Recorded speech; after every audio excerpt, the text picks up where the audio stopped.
In this video, I'm going to show you how to add WhatsApp business account to your Instagram profile.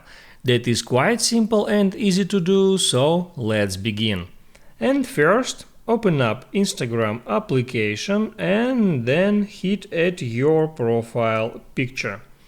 Next, tap at Edit Profile right here.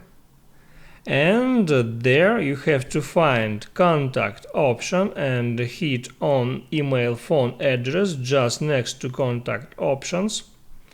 And here you can find WhatsApp business phone number. Just tap there and here in that field enter your phone number. After entering a number, you can hit at send code and verify your number to attach it to your Instagram profile. And that's it. If this video helped you out, don't forget to like and subscribe.